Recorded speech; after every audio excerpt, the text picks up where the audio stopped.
Filosofia e teologia estão mais próximas do que você pode imaginar.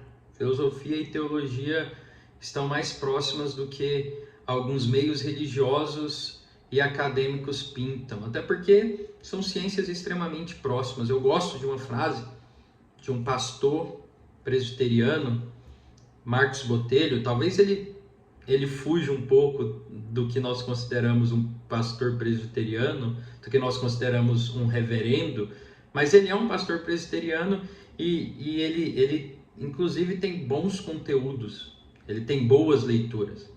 E uma das leituras mais legais dele é dizer que o teólogo e o filósofo, eles se encontram em uma função. Tanto a filosofia quanto a teologia, eles embarcam para nos fazer pensar coisas que naturalmente nós não pensaríamos. Porque as outras ciências, elas são ciências extremamente práticas. Nós lidamos diariamente com problemas que precisam ser resolvidos e nós temos aí matemática, biologia, física para resolver esses problemas diários, sabe? Então, eu preciso construir uma casa.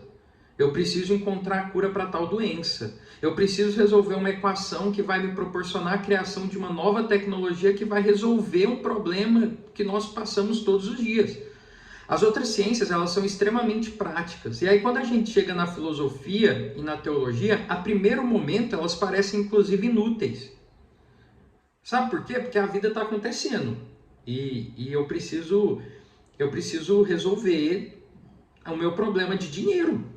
Eu tenho que pagar a conta de gás que vai chegar amanhã e comprar arroz e feijão, porque eu preciso alimentar minha família. E aí, quando nós chegamos diante de uma sala de ensino médio para falar sobre filosofia, a galera tá pensando, o que isso vai mudar na minha vida? Que negócio inútil. Quando a gente começa a estudar teologia, principalmente no contexto evangélico brasileiro, onde as pessoas estão preocupadas mais com a prosperidade e a teologia da prosperidade, que prometem para eles coisas práticas, apenas coisas palpáveis.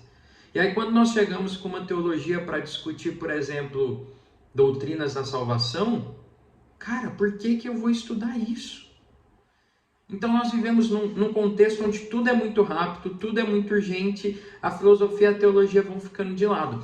Mas, no apontamento do Marcos Botelho, que é excelente, tanto a filosofia quanto a teologia são importantes, entre vários e vários motivos, alguns exclusivos de cada qual, mas as duas se assemelham em ambas serem importantes por nos fazerem pensar coisas que naturalmente nós não pensaríamos.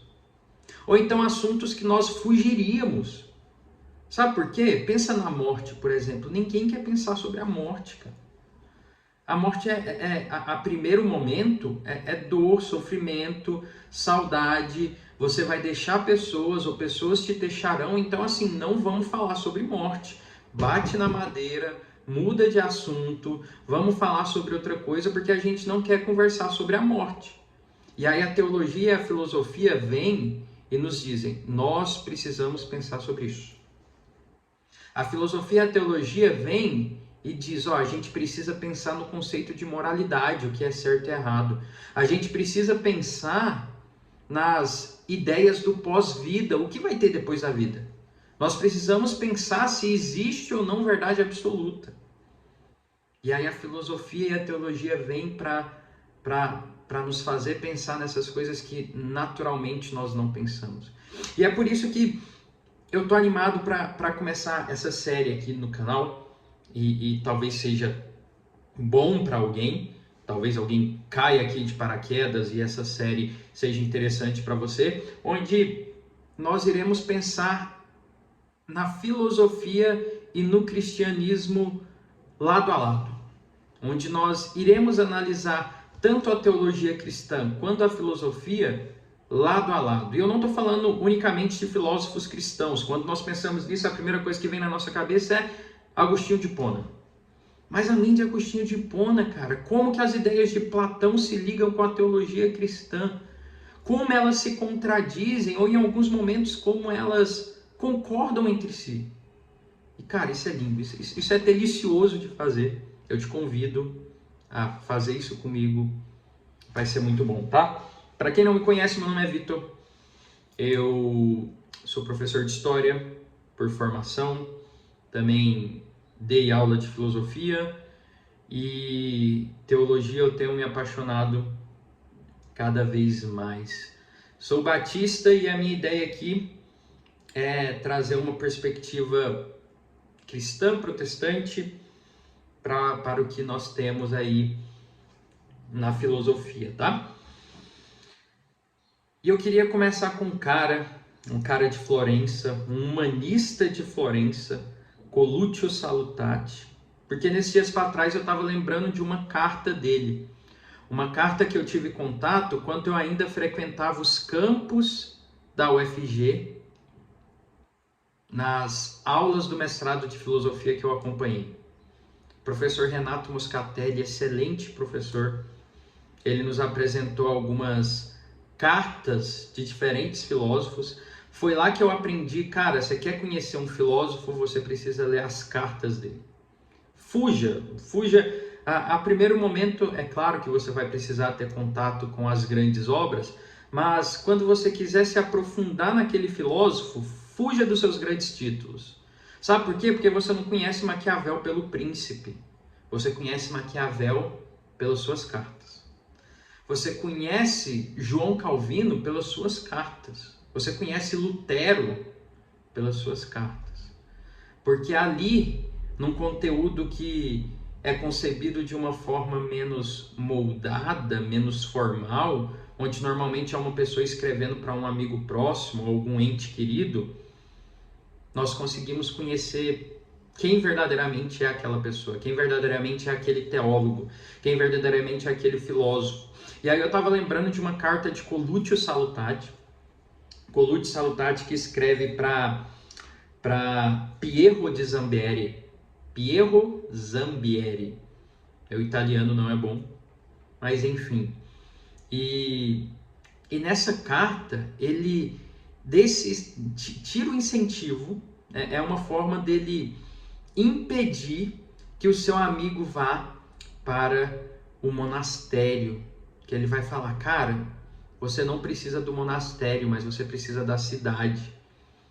Olha que interessante. Antes da gente entrar na carta, vamos conhecer um pouquinho quem é Salutati. Salutati, ele viveu ali no século XIV, ele foi um filósofo de Florença, ele era humanista e ele era cristão, e um cristão piedoso, um cristão que não deixou a sua relação com a igreja, permaneceu ali na religião institucionalizada e era um homem piedoso.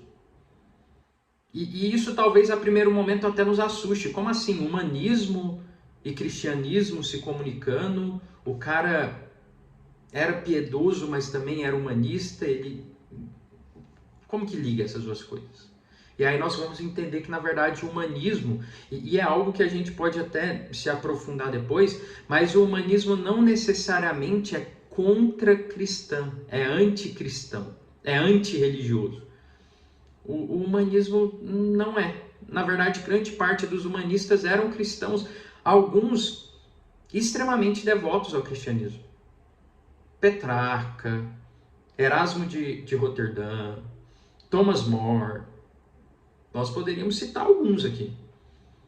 Então, assim, humanismo e cristianismo, principalmente ali no início dessa filosofia, não estão distantes. Inclusive, nós temos uma discussão aí do nível de influência que o humanismo teve sobre a Reforma Protestante. Alguns vão falar até o contrário, não, foi a Reforma Protestante que influenciou o humanismo. Enfim, mas essas coisas estão inclusive ligadas, cara. Essas coisas estão inclusive próximas. Então, não, o humanismo não é antirreligioso. E prova disso, Coluccio Salutati. Alguém que era religioso, era cristão, católico, sempre vinculado à instituição, sempre vinculado à religiosidade. E em certo momento esse humanista ele vai escrever uma carta que hoje é considerado um dos escritos mais importantes para o humanismo, considerado ali um marco para o humanismo, que é uma carta que ele escreve para Piero de Zambeccari. Nessa carta, ele está aconselhando um amigo dele, Piero era alguém muito jovem, que passa por uma frustração amorosa. Piero era casado, ele se apaixona por outra pessoa que não é a esposa dele, essa outra pessoa também era casada, e aí diante dessa frustração amorosa, o que ele faz? Ele decide ir para o mosteiro, ele decide ir para o monastério, ele decide se entregar à exclusão religiosa, a viver ali excluído da cidade, recluso da sociedade, viver uma vida em um monastério. E aí Salutati escreve para ele dizendo o seguinte: cara, não vai resolver. Inclusive Salutati ele não era contra o mosteiro, tá?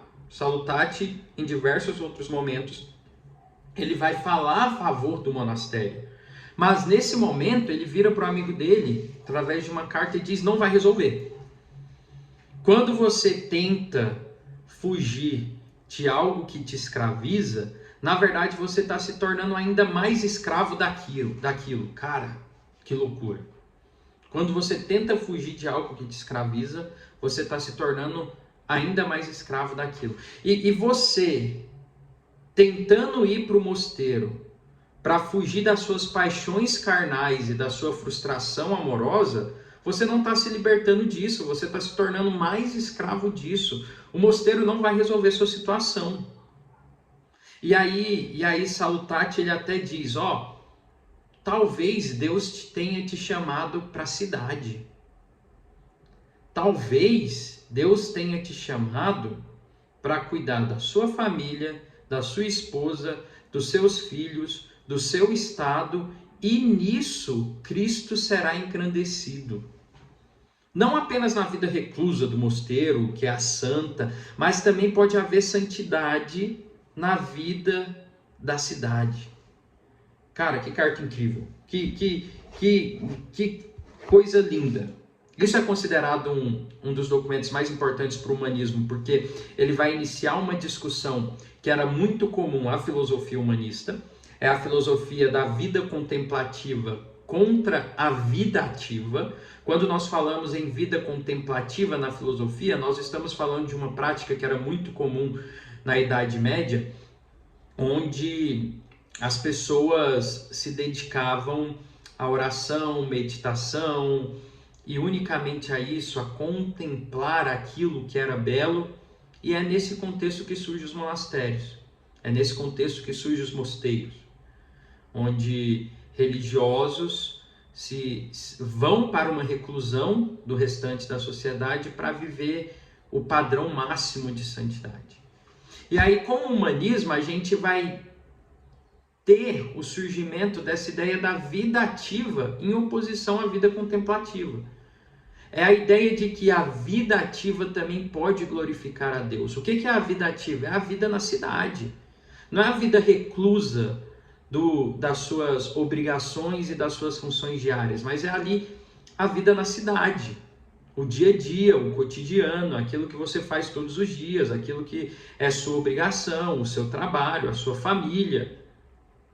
Então nós temos ali essa tensão entre vida contemplativa e vida ativa durante o humanismo, ali durante o ápice da filosofia humanista. E essa carta é considerada um dos marcos do humanismo exatamente porque ela trata diretamente sobre isso. Salutati falando para o seu amigo, você também pode engrandecer e glorificar a Deus estando na cidade.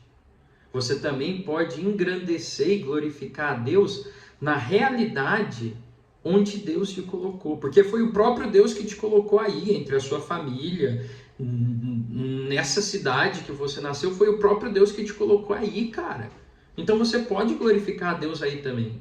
E se você tentar ir para o mosteiro unicamente para fugir das suas paixões carnais, na verdade você vai se tornar ainda mais escravo delas. Isso me parece muito com João 17,15. Porque em João 17,15, nós temos Jesus dizendo que a oração dele não era para que nós fôssemos tirados do mundo, mas que nós vencêssemos o mal. A oração de Deus, a oração de Cristo, Deus na pessoa de Cristo, conceito de trindade, enfim, a oração de Cristo era para que nós permanecêssemos no mundo, mas vencêssemos o mal da mesma forma que ele venceu. Que o nosso padrão de santidade se manifestasse no mundo, na realidade onde nós fomos inseridos, no contexto onde nós fomos inseridos. Muito parecido com o que nós lemos em Colossenses 3, especificamente ali do 23 ao 24, quando Paulo, escrevendo para a igreja de Colosso, ele vai dizer o seguinte, façam todas essas coisas, mas não façam como para homens, porque são coisas ali que as pessoas fariam que, a primeiro momento, seriam úteis unicamente para os homens e seriam recompensáveis apenas por homens. Então, num contexto de cuidar dos mais pobres, cuidar das viúvas, num contexto de ajudar as pessoas que estão à sua volta, no contexto de exercer o seu trabalho com excelência, o que Paulo fala sobre isso? Apóstolo Paulo, grande apóstolo Paulo. O que ele vai dizer? Olha, a primeiro momento, isso parece que é algo feito para homens e que pode ser recompensado apenas por homens. Mas quando você fizer essas coisas, não faça como para homens. Faça para Deus. Porque é dele que virá a recompensa eterna. Porque Deus também pode ser glorificado nessas coisas e não apenas na vida ministerial, não apenas no pastoreio, não apenas na rotina de um padre. Não, cara. Cristo pode ser glorificado também na sua rotina, no seu trabalho, que nós acostumamos a chamar de secular. Cristo pode ser glorificado também nessas coisas. A gente vai lá para Richard Baxter, e Baxter é excelente ao pontuar isso. Ele diz que Deus nos chamou para cumprir os nossos ofícios. Porque não necessariamente a reclusão vai nos trazer santidade. Mas a santidade virá até nós quando nós fizermos aquilo a qual Deus nos chamou para fazer, e quando nós fizermos isso com excelência. Essa é a vida em comunidade. Nós não conseguimos enxergar um padrão contínuo de reclusão nos apóstolos em Jesus Cristo. Nós não conseguimos encontrar esse Platão. É claro que Jesus teve ali o momento dele no deserto, é claro que haviam ali entre os primeiros cristãos momentos de jejum, momentos ali de alguns dias de reclusão. Sim, essas coisas aconteciam. Só que depois dessas coisas, sempre temos de volta a vida cotidiana, a vida diária, o nosso dia a dia. E aí, como que nós glorificamos a Cristo no nosso dia a dia? É só a reclusão que glorifica a Cristo? É só aquilo que fazemos longe do que é secular? Essa ideia de secular é muito fruto disso. Então nós temos aquilo que é santo e temos aquilo que é secular. E essas coisas não podem se comunicar. Então nós temos o filme que é gospel. Nós temos a música que é gospel. Nós temos o livro que é gospel. Nós temos o site que é gospel. Nós temos o aplicativo de namoro que é gospel. Todo o restante é secular. Nós devemos nos manter afastados. E aí a gente acaba santificando coisas que não eram para ser santificadas, como um aplicativo de namoro. Aplicativo de namoro gospel, que grande loucura. E a gente acaba demonizando coisas que não precisavam ser demonizadas, como um livro secular, sei lá, como um simples Monteiro Lobato. E aí a gente, mas não é gospel. Então, nós não podemos ler porque é secular. Nós precisamos entender que a nossa vida cotidiana, nossa vida do dia a dia, também glorifica a Deus. É isso. Eu espero que faça sentido para você. E eu oro para que consigamos glorificar a Deus na nossa vida cotidiana. Tudo dando certo, eu gravo sobre outro filósofo e sobre outro texto na próxima semana, tá bom? Aquele abraço.